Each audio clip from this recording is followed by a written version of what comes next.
Qu'est-ce qu'on peut dire de plus sur ton magasin? On a fait le tour là ou en nutrition, ouais, t'as des. J'ai le classique, j'ai pris ce qui était référencé. Enfin, c'est Fabrice qui a fait l'implantation. De toute façon, à l'ouverture, c'est lui maintenant qui fait les implantations. J'ai du Ouais, RJ Sport, du Oversteam et ouais, Gu, ouais, Cliff et ouais. Ta. Mm, Après, j'ai déjà d'autres marques qui m'ont déjà contacté. Hein. Ça y est, j'ai déjà Baou, j'ai mm, Apiron, Meltonic.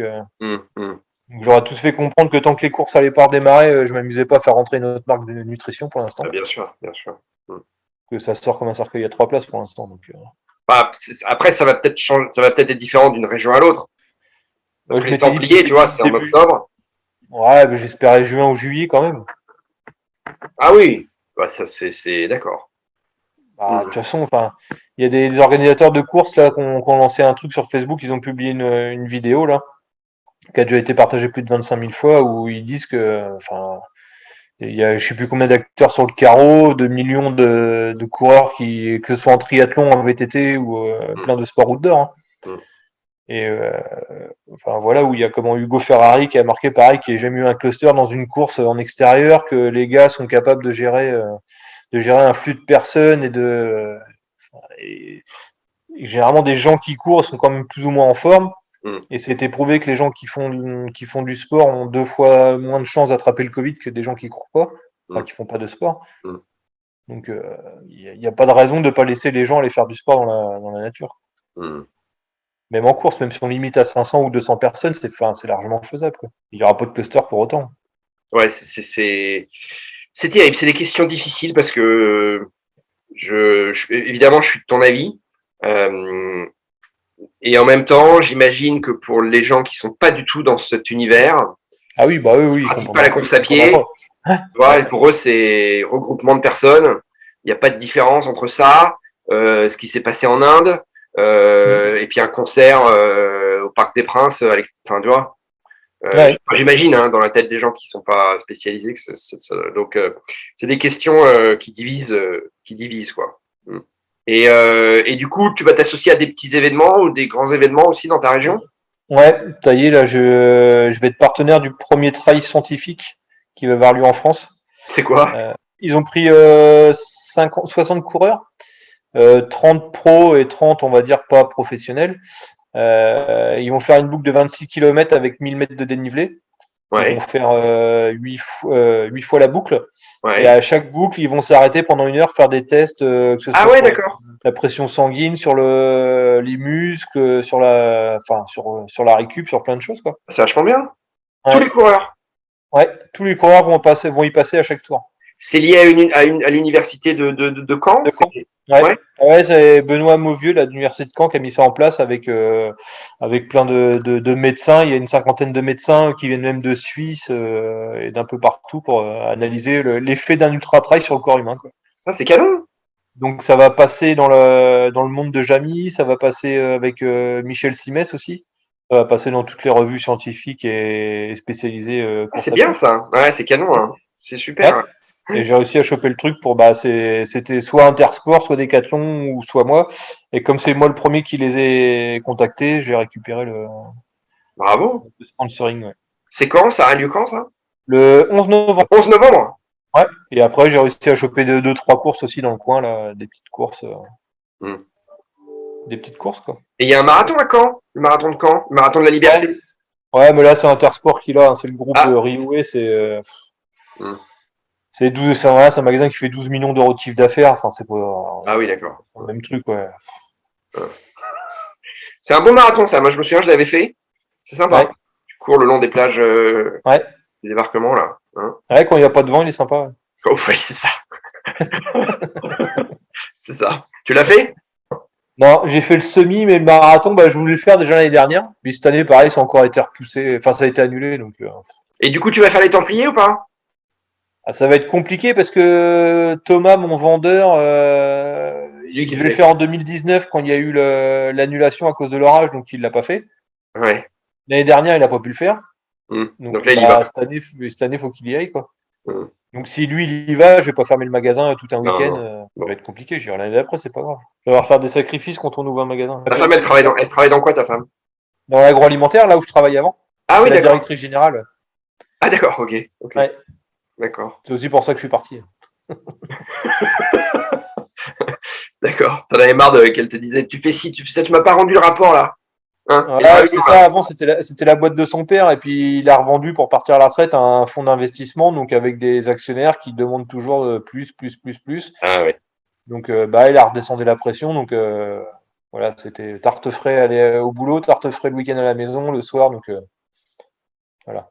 C'est ce qui m'a un peu poussé aussi à faire autre chose. D'accord. Mm. Et Bah, du coup, ça va beaucoup mieux j'imagine, depuis qu'on ouais. travaille plus ensemble. C'est tout bénef cette histoire de magasin Endurant Shop. C'est bien. Après, c'est des contraintes, mais voilà, hein, comme tout, hein, de toute façon, à un moment Ouais. donné, on n'a Ouais. rien sans rien, hein. Hmm. Je veux pas ouvrir un magasin et puis avoir 7 semaines de congés payés, partir tous les week-ends. Ouais. Hmm. Mais c'est un projet super passionnant, je pense. Enfin, parce Ouais. que t'as jamais fait ça, toi. T'as jamais eu Non, ton propre magasin. C'est la non, première fois de ta non, non, vie. jamais. Ouais.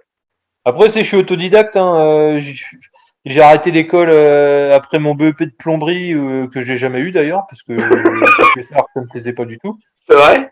Ah ouais, après j'ai été dans les travaux publics, bah, parce qu'il fallait travailler et que j'avais rien fait à l'école. Ouais. Mon père m'a dit, bah tu peux rester vivre à la maison, mais il va falloir que tu travailles, quoi.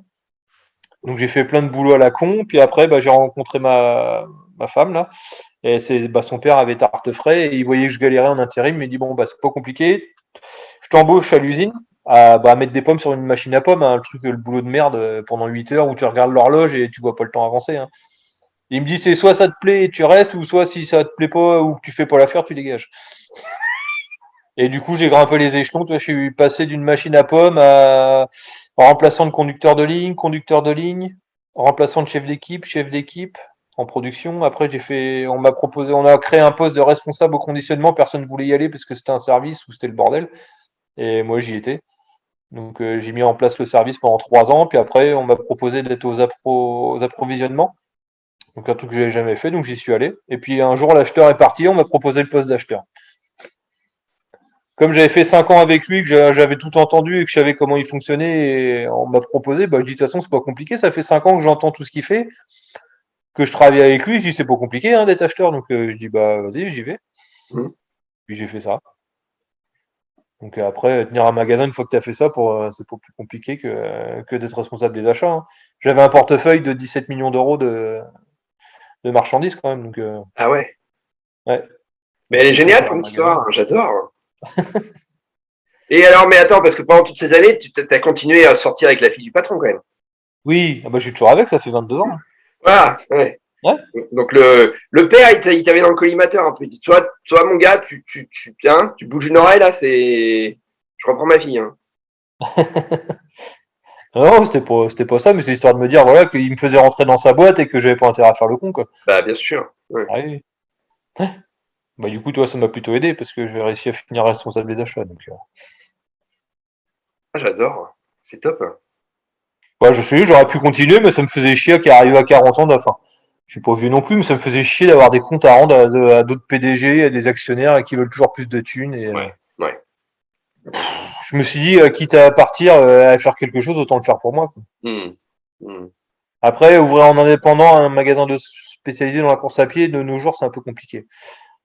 Si t'as pas des accords avec les marques, t'as pas les bonnes remises. Oui. Alors J'aurais attends, pu ouvrir tout seul, mais ça aurait été compliqué, hein. tu parles pas du Covid là. Hein, tu parles en général. Ouvrir un Ouais, magasin de course à pied en totale indépendance, c'est compliqué. ouais, Hmm. ouais. Il y en a un qui l'a fait à Saint-Lô, là, à 3 quarts d'heure de chez moi. Ça fait depuis 2017, ça fait 5 ans, et ça fait 5 ans qu'il est tout seul dans son magasin, tu vois. Hmm. Alors déjà, il est dans une petite ville, et puis, enfin, voilà quoi, il a pas accès à toutes les marques, quoi. Ou alors quand il a accès, il a pas les remises que Gosport peut avoir. Il a pas la notoriété, quoi. Hmm. Là maintenant, Durand Shop avec les Templiers, Oka, enfin, il y a quand même de la pub. Gosport a l'air de vouloir quand même vouloir faire quelque chose avec les magasins Durand Shop Hmm. parce qu'ils voient que ça marche bien, hein. Tu sais, moi, je connais Antoine depuis le départ, depuis son premier magasin de Chaville, dans Ouais, 92. Donc, ouais, c'est une très belle. Je lui ai toujours dit, hein, c'est une très belle réussite. Et en plus, je trouve que, comme tu l'as très bien expliqué au départ, le nom est génial. mhm, Enfin, ça fait envie, quoi. C'est vrai, ouais, hein. Mais après, c'est pas plus connu que ça pour l'instant, c'est ça le problème, c'est que ça a du mal à percer parce qu'il n'y a pas eu assez de pub dessus. Ah, c'est connu quand même. Tu crois pas? Tu penses que ça manque, D'après les études de GoSport, à part les gens qui font de la course à pied, en durant shop, ça parle pas à beaucoup de monde. Hein. Ah, d'accord. Ouais. Ouais. Ouais. Oui, mais je pense, ces dernières années, tu vois, on parlait de randonnée, je sais qu'ils ont ouvert, d'une certaine manière, c'est un retour aux sources aussi, parce que Antoine était triathlète, mais ils ont ouvert à, enfin, je sais pas si toi tu le fais, mais il y a des endurance shops qui vendent des produits natation maintenant. Ouais, bah j'ai de la natation, j'ai des combis de triathlon, j'ai des. Voilà. Ouais. Voilà. Mais ça, c'est nécessaire. Moi qui suis aussi triathlète, longtemps, ça m'a frustré de pas pouvoir, en tant que client, trouver du matos chez Endurance Shop. Tu vois le nom Endurance Shop, Ouais. ok, c'est de l'endurance. Je suis pas chez Running Conseil. Je suis chez Endurance Shop. Ça me paraît plus global, tu vois. Ouais, bah il y en a qui me demandent des produits pour les vélos, toi. Ils ont vu que c'était écrit endurance, ils pensaient qu'il y avait des produits pour le vélo. Ouais, bah oui. Ouais. Après, ce serait pas déconnant. Hein. Bah non, bah carrément. Carrément. Absolument pas, ouais. Ouais. Moi, j'en avais discuté avec, je sais pas si tu le connais, Guillaume Prax, du magasin Endurance Shop de Millau. Ouais, je l'ai eu comme ami là sur LinkedIn. Ouais, qui est aussi un fan de vélo. Et dernièrement, j'avais fait son interview, on avait discuté tous les deux, et l'idée d'un magasin de vélo, bon, ça l'avait pas séduit. Mais comme tu dis, toi, ce serait pas complètement illogique qu'à un moment donné, dans des endurance shops, tu trouves des produits vélo. Moi, ça me choquerait pas. Hein. Bah non, Guillaume à Saint-Brieuc, il s'est associé avec un magasin de vélo. Je sais qu'il maintenant il a un vélo à l'entrée de son magasin. Ouais. Ah ouais? Ah bah voilà. Mm. Ouais, donc petit à petit, peut-être qu'ils vont venir, d'accord. Mais moi j'avais été voir un gars à côté de Caen là qui a un magasin de vélo pour lui demander s'il voulait pas céder son local, parce que l'emplacement m'intéressait. Mm. Et lui ça l'intéressait d'ouvrir un truc tous les deux, d'acheter ou de louer un local à deux. Mm. Et lui, il fallait, je sais plus, 400 ou 500 mètres carrés, et d'avoir le magasin de vélo et à côté le endurance shop. Il dit, ça serait génial, ça. Ah bah ouais. Sauf il a jamais trouvé le bâtiment. Enfin, moi, j'en avais trouvé un, mais Ouais. à un prix exorbitant, quoi. Ça valait pas le coup. Mm. Mais ça serait pas déconnant. Tu mets un endurance shop à côté d'un magasin de vélo. Clairement. Mm. Bon, c'est un autre débat. Non, c'est clair. Oui. Bon, il est quelle heure chez toi, là? 19h. D'accord. Bon. Ta femme, elle est au boulot, tu vas préparer le dîner, là, peut-être, non? Ouais, l'apéro. C'est l'apéro, il fait beau. Une bonne Bon, petite bière avec deux, trois trucs à grignoter. c'est bien. Bon, bah écoute, j'étais ravi qu'on se parle. Là, de même. Bravo pour ton magasin. Je suis désolé que l'ouverture soit un petit peu compliquée. Mais De toute façon, faut faire avec. Hein. voilà, t'as pas le choix. J'ai envie de me dire, de toute façon, ça sert à rien de s'énerver, ça sert à rien de pleurer. Au pire, de toute façon, je vais attendre d'avoir les aides déjà. Ça se trouve, je vais avoir gagné plus de thunes à avoir les aides que d'avoir ouvert sur le mois d'avril. Mm. C'est plus ou moins le cas parce que j'ai réussi à décaler des factures que je vais payer qu'en mai ou juin. Le loyer, de toute façon, il était payé, mais si on me donne 10 000 balles dans le mois, ça va me payer plus que mon loyer. Mon employé, je le paye pas. Et au pire, ça me payait plus que mes factures que j'avais à tomber au mois d'avril. Mm. Bon, après, c'est con parce que je suis fermé. C'est pas le but de vivre que des aides. Hein. Ah, bien sûr, bien sûr. Mais je me dis, voilà, au pire, ça se trouve, je vais même faire un peu plus de trésor en étant fermé un mois. Donc, Ouais. Mais c'est là où, tu vois, moi, moi qui vis aux États-Unis, dans un pays où ce genre d'aide, Ah ouais, non. hein, Bah oui. c'est là où, quand tu vis dans un pays comme la France, on peut critiquer, mais il y a quand même des choses, il y a quand même des choses à prendre, hein. Des choses qui Ouais, sont. mais du coup, ils ont pas fermé aux États-Unis les magasins. Si, il y a des magasins qui ont été fermés. Si, je te dis pas, que je te dise pas de bêtises. Évidemment, hein, tout ce qui est alimentaire, etc., ça n'a jamais fermé. Mais tu sais, Ouais. ça c'est une grosse différence, je pense, avec la France. Je le vois, moi je vis chez des gens, en fait. Tu sais, c'est la situation, c'est des roommates. Ils font ça beaucoup aux États-Unis parce que, en plus, en Californie, les loyers sont hyper chers. Donc, je vis dans des maisons et là, c'est la troisième maison. Je loue une chambre avec une salle de bain et j'ai accès à la cuisine, au salon, etc. Mais je suis chez des gens. Donc, je vois comment ils vivent. Les gens se font beaucoup livrer toutes les choses. Mm-hmm. Que ce soit sur Amazon ou autre. Ouais. Mais ils vont très peu, à part dans les grandes villes comme Los Angeles, ou enfin les grandes villes, tu vois, où t'as je sais pas, pléthore de magasins. Mais sinon, dès que tu es un petit peu en retrait, dès que tu es un petit peu en banlieue, les gens se font livrer. Tu vois. Ouais. Donc, le fait que les magasins spécialisés, à un moment donné, aient été fermés, ça a sans doute dérangé les core runners, mais le grand public, de toute façon, ils se font livrer. Voilà. Ouais. C'est une grosse différence, je pense, culturelle. Mais bon, maintenant, tu vas sur enduranshop.com, tu t'achètes ta chaussure comme ça. Hein. Enfin, après, Ouais, attends, moi personnellement, je pense que tu n'achètes pas une chaussure de running ou du matos sur Internet. Enfin, moi, mon matos de course à pied, je l'achète pas comme ça.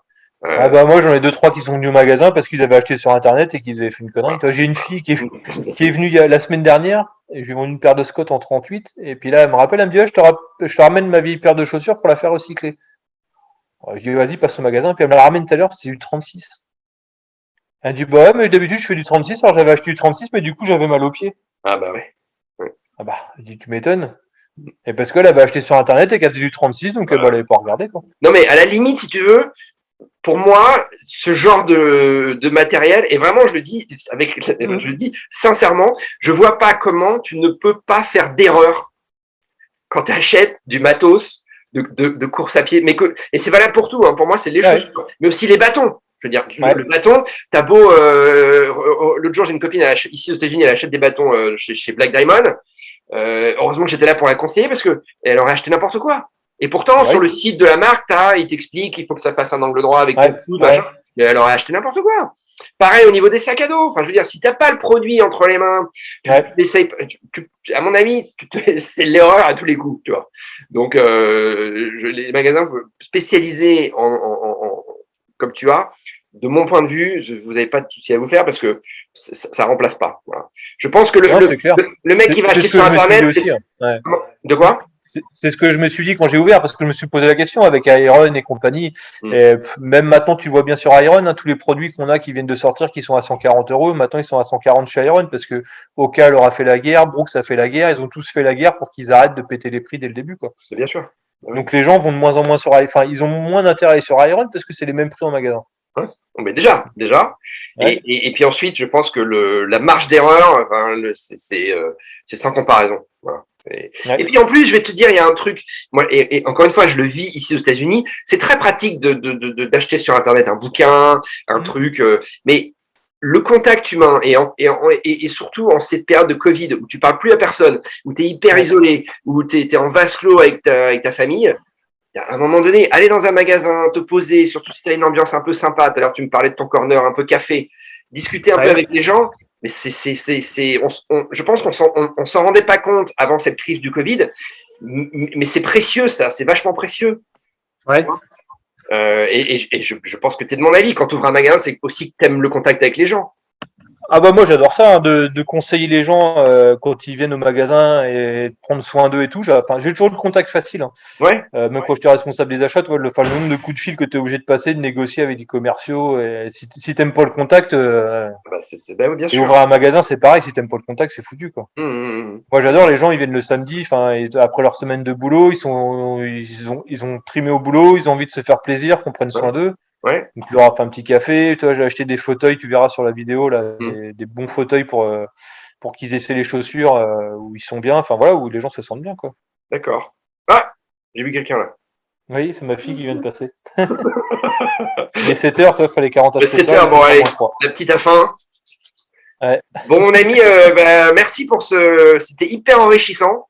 Bravo pour ton ouverture. Bon courage. Merci. Ouais.